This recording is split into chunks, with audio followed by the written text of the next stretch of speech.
Hi, and thank you for watching Missouri Viewpoints, the program dedicated to the civil and informed discussion of the political, social, and economic issues that affect us all. I'm Mike Ferguson, and once again, we are at the Park Place Hotel in Kansas City, the site of the Heartland Libertarian Conference. We continue our series of interviews with candidates for President of the United States for the Libertarian Party. This week, I am very happy to have with me former United States Senator Mike Gravel. Senator Gravel represented the state of Alaska from 1969 to 1981. He now hails from Virginia. Senator, thank you for being on the program. Well, the pleasure is mine, very much so. Well, let's go ahead and go to the obvious question. You served in the United States Senate. You served in the Alaska legislature as a Democrat. Recently, you'd run for president as a Democrat. Why did you decide to change your affiliation to the Libertarian Party and continue running for president? Well, first off, I've been very much a libertarian in values most of my political career, even when I was in the Senate, because here, in opposing the Vietnam War, I was opposing essentially what was the party that took us into war, the Democrats.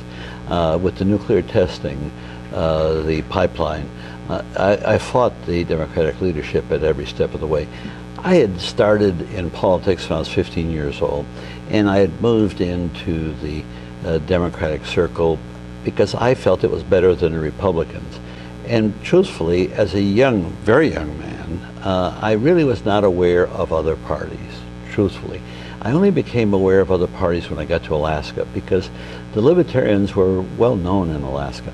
I can recall going to Libertarian conventions in Alaska, going to Green Convention, soliciting their support.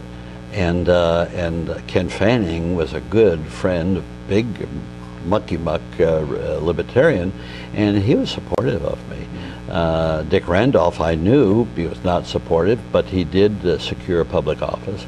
So I've been there, and then of course when I left I was very disgusted with representative government, its failures to really bring about dealing with the public interest.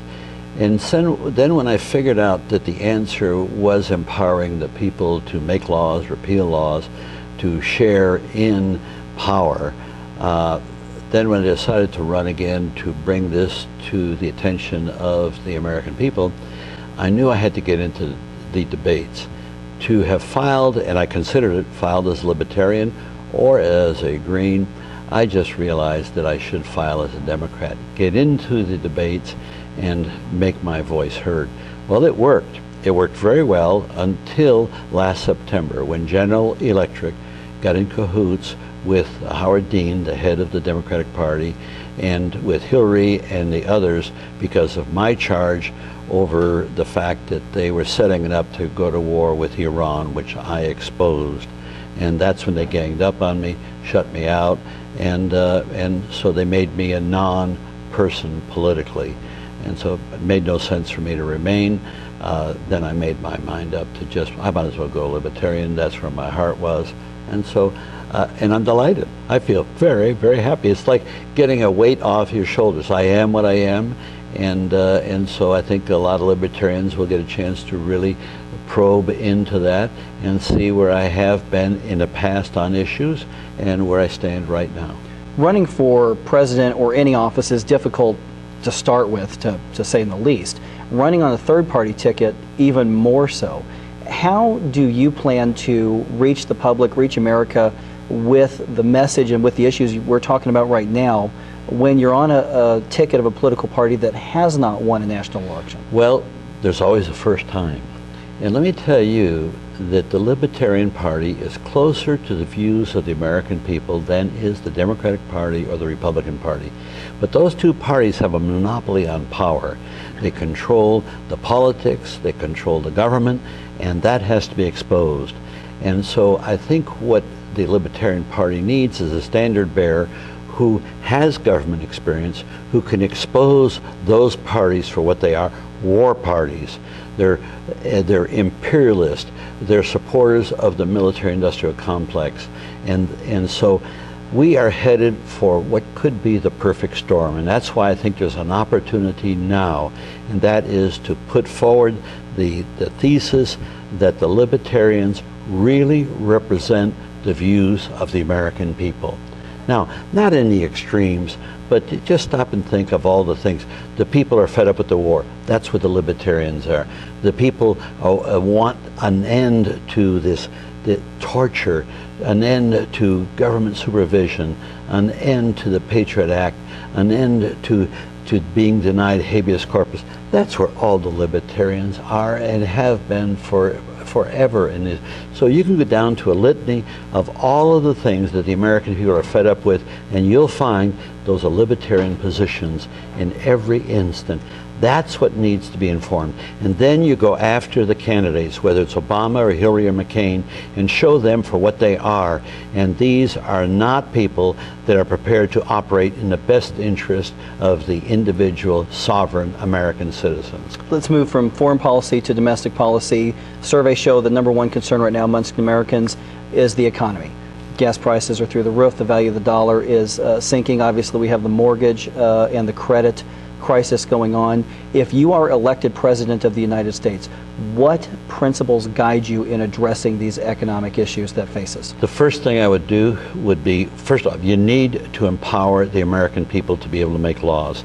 The Congress cannot solve the economic problems that we face.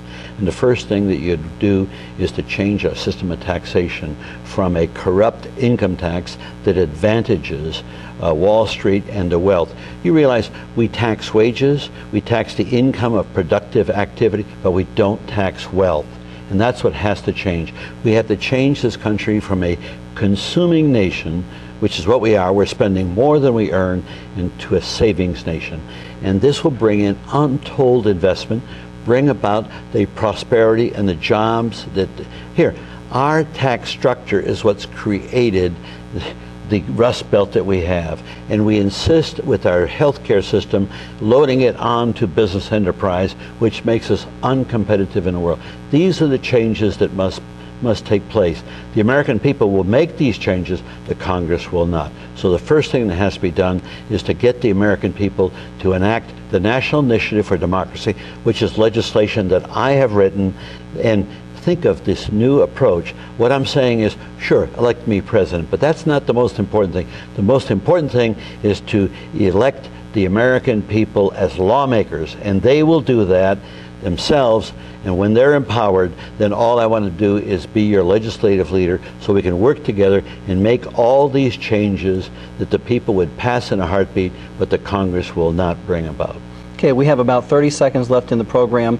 What differentiates you between the other people that you'll be debating here at the Heartland Conference? Well, I think the fact of my public service in Congress, the fact that I've been actually acting as a libertarian, as a legislator in the government. So you couple those two things together, and the fact that I have some very unusual leadership credentials, and I'm not afraid. I'm not afraid to take on anybody in the government, and I feel with the people behind me, I can break the back of the military-industrial complex, which has been leading this country astray. Senator Gravel, thank you for being on the program. I'm looking forward to the debate, and thank you for watching Missouri Viewpoints. Be sure to tune back in within the next couple of days, and we're going to have another interview with the Libertarian candidate for president. Thank you for having me.